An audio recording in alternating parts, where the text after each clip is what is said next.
I'm Max. And I'm Dr. J. And you've been watching All Things Baltimore.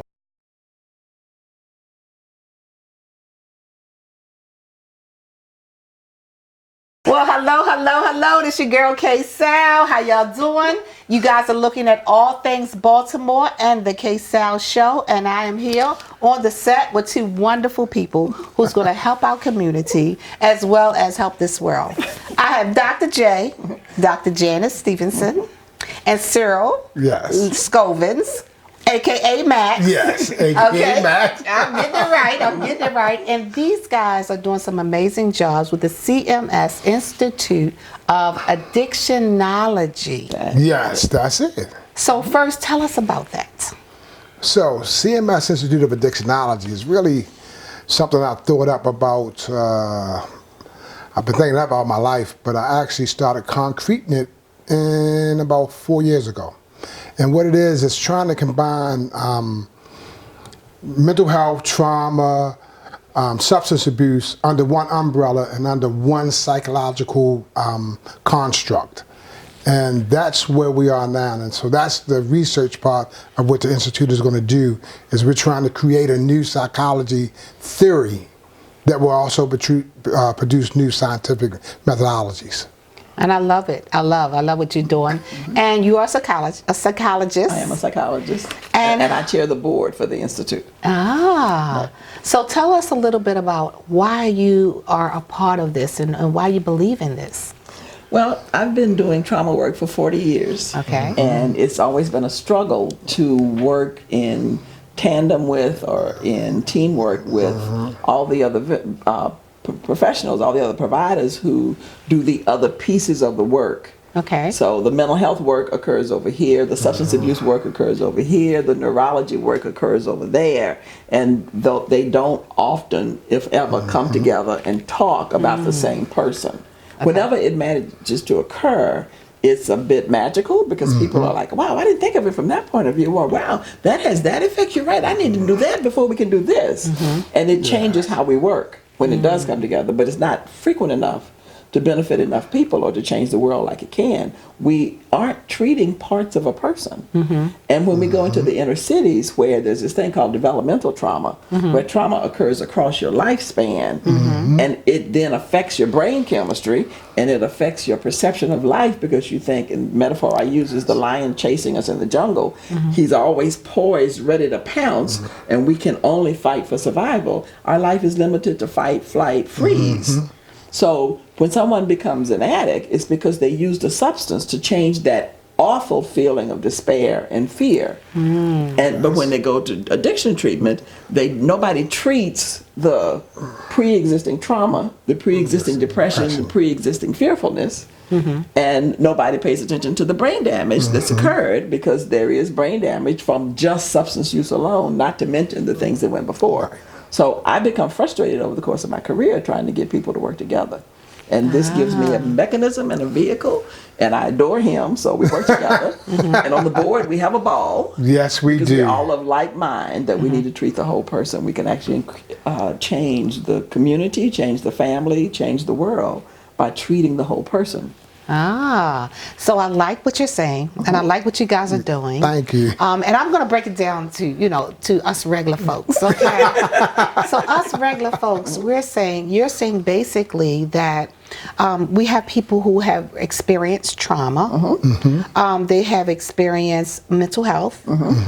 They experience brain damage, and that can be from of addictions to drugs, or it could be addiction to behaviors, as well as caffeine, nicotine. I mean, all of these chemicals are going in your brain, so that can be brain damage. So if I'm using chemicals from my I'm using chemicals from my caffeine, and I'm also using chemicals from drugs, and I'm also using chemicals from nicotine. Those are different chemicals that are in my brain, and you're causing me brain damage. And you're polyaddicted. Yes. And so it changes your brain chemistry. And it Yes. changes the signals and the messages that your brain gives to yourself. Yes. And there's a difference between your mind and your brain.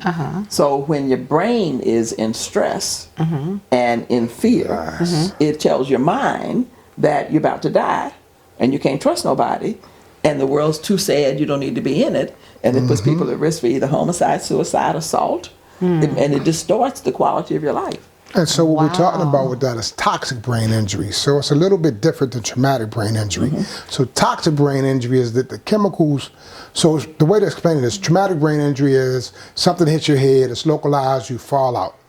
Toxic brain injury is the chemicals, you take the chemical, it goes across the blood-brain barrier, and it goes across the whole brain. It infuses the whole brain. And so it's not just that one chemical. So if you're doing cocaine, cocaine diffuses across the whole brain. Opiates diffuse across the whole brain at the same time. Caffeine diffuses across the whole brain at the same time. Nicotine diffuses. So at any given time, a person can be having 20, 30 chemical diffusions at one time going through the brain. And when we talked about that is, I'm also washing the floor with bleach. That's a chemical. That diffuses across the brain at the same time. Well, and then not to mention, you guys told me as far as your behavior, you may be a shopaholic. So that's diffusing my brain as well because you know I'm shopping and I'm addicted because it's pleasurable to my brain. Right. So you kind of just added me all in there as well. Right? Well, my premise, and I say all the time, is that everybody's got something. If you live a life with family and people, you got something. You got something. So we're going to talk a little bit more about that after this commercial. Okay. All right.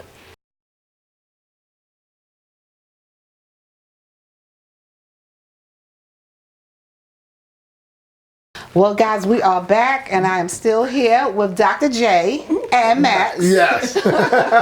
And we're talking about how the brain works and how the brain is distorted, or brain resistance. And brain resistance is because your brain it resists trying to get help. Yes. Because it has been distorted with so many different types of. Great. That's. Yeah, your brain becomes a chemical experiment. Yeah, and you add all those substances in there to pre-existing elements that are designed to work together. You put these new chemicals in here and you pile them up, a whole bunch of them, and you do them over time. Yes. It's not like you're making pancake batter. You don't know what you're making now. Right. And so what's coming out on the other end is what we told you'll say, how come Johnny can't read? Johnny can't read because his brain has been diffused with all these chemicals, these behaviors, and also the trauma, because trauma affects the way that the brain perceives and receives information as well.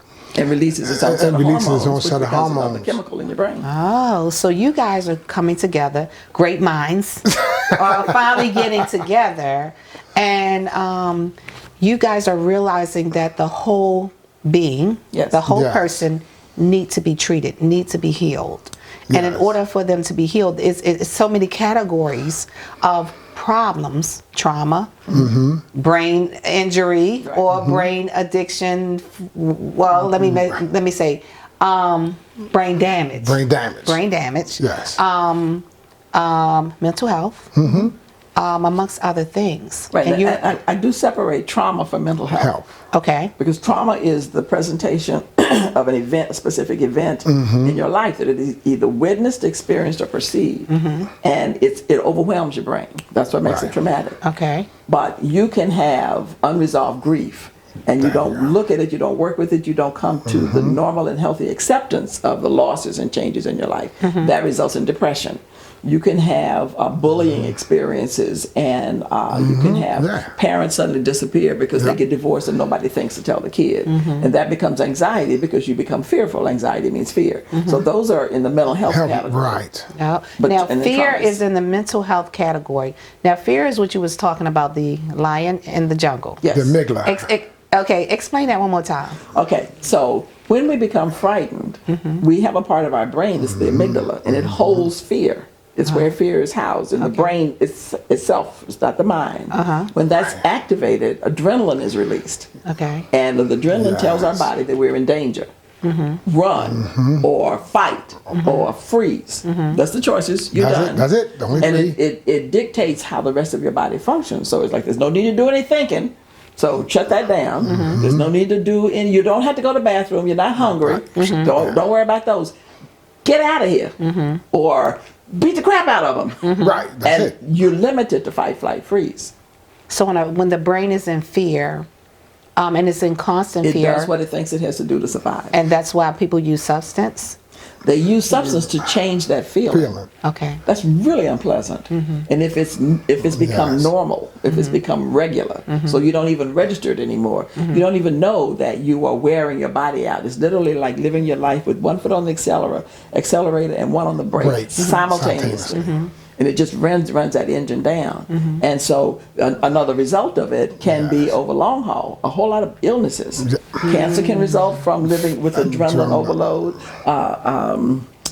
A lot of stomach problems, heart attacks can result from that. Strokes can result from that, just from us living in fear, as if fear is all there is, and this regular life is normal. And so if you think about this from what we're witnessing in Baltimore, right, with the abandoned houses, the high murder rate, almost the whole city is living in a constant state of amygdala, fear-driven, fight or flight syndrome. Right.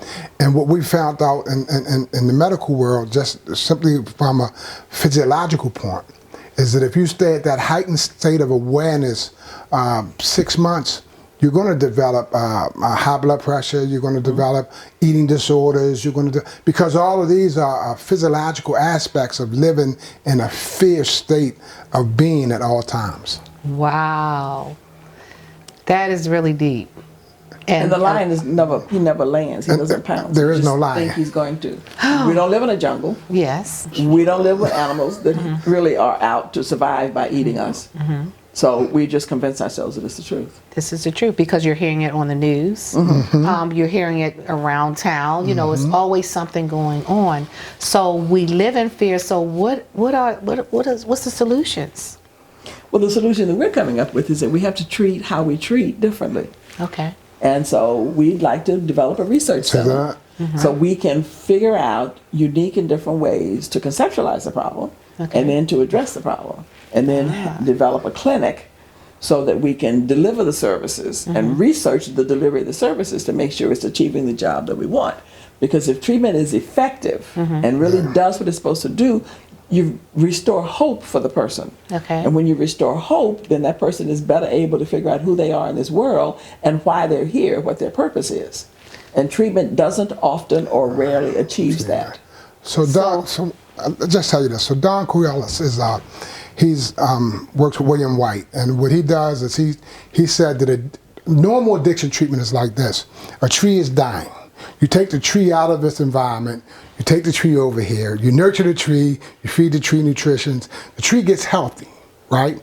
Then we take that healthy tree and we place it back in the same environment, the same soil, and we wonder why the tree dies. And so what we're coming up with is we no longer want to take the tree out of its environment. We want to treat the environment. And if we treat the environment, the tree grows. Right? So we're going to stop with the old-fashioned way of removing the tree from where it lives and then begin now to treat the tree holistically in the environment that it's in. So that way all of the different problems that are all going on in that environment or in your body, you're going to treat all of those problems. So you can treat my mental health. You can treat my trauma. You can treat my brain damage. You can treat all the other things that are going on in my life. As if you're a whole person. Yes. Yes. Instead of treating one thing. Not just taking you apart. And I'm still dying because you're only treating one thing. Right. And now it's out of your category. You're like, oh, go over there if you want to get treated for I'm going to need to refer you to these people over here. They never come back and ask us what we were doing, but I never go back to the addiction counselor and ask what they were doing. Okay. We just pick it up where we are, and it's not effective. So it's a bunch of specialists coming together to treat the whole person. Yes. Correct. I love it. I love it. I love what you guys are doing. So first, how can we help? As well as I need your social media, your numbers, all that great stuff. So how can we help? The easiest way for you to help is because we're generating this idea now. So we're going Right. to need volunteers to help us pull this together. Okay. So we're going to need, like I said, arms and legs and brains and ideas and words. We're going to need a whole lot of community support. We're also going to need people to help us pull together resources. We're going to need a building Yes. to put this into. We're going to Yes. need clinicians who are willing to work with us. Okay. Our board is small right now. So at some point we're going to need to expand it with people who have special skills, not just anybody.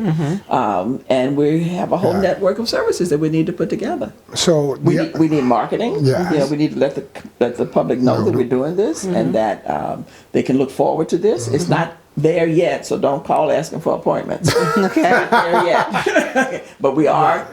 I mean, this is a plan. This is an idea. Okay. And we have a vision, and we want to get there. So we need the whole collective community to bring it together to make it happen. So the Institute is formed. The Institute exists, so it's no longer a part of anyone's imagination. CMS, Institute of Addictionology, exists.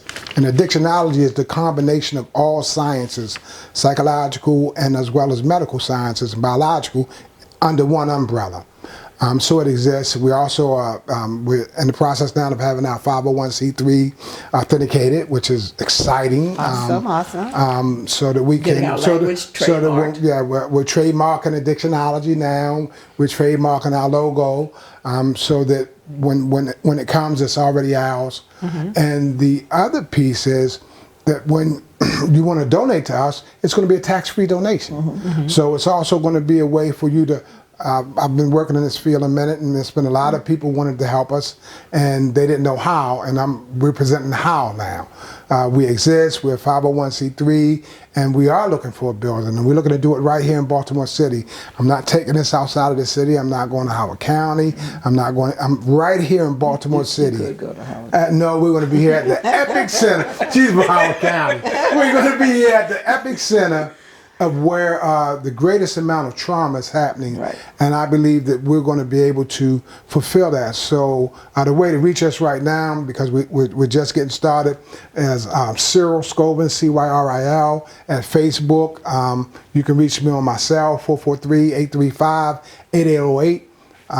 We're here and we're ready. And the other exciting piece that I really want to tell y'all about is CMS Institute of Addictionology is also creating its own institutional review board, which is fantastic for being able to monitor and govern what we're doing with our own review board. But that review board is also able to work with other organizations who are attempting to do some scientific research and need someone to back them.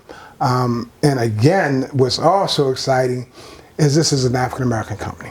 I love it. I love it. And we're focused on African American populations, but we're not limited to that. But not limited to that. Yes, because addiction and these problems are amongst everyone. You can reach me at psychologychoicellc.com. And what's that Instagram again? Was that the Instagram? Oh, the Instagram is JANSTEVSON1. That's right. Awesome. So listen, before you go, you guys know about the Ksal pack, Yes. right? Okay, so we're gonna do this. Oh, this is awesome. Let's get it started. So first, I want to say thank you guys for coming. You guys are awesome. I think what you're doing for our community, for our world, I think it's awesome. And you guys, you got me. I'll back you 100%. Yeah. Thank you. We'll be back. Thank you for having me. Coming back. And we'll come back and let you know where we are as we go Yes. through these stages. Awesome. So are we ready? We're ready. Okay, so we got rubber got it bands. ready.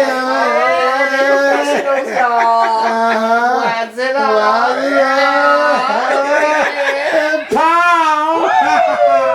And this your girl Ksal. And your girl Dr. J. And this is Max. And we are out.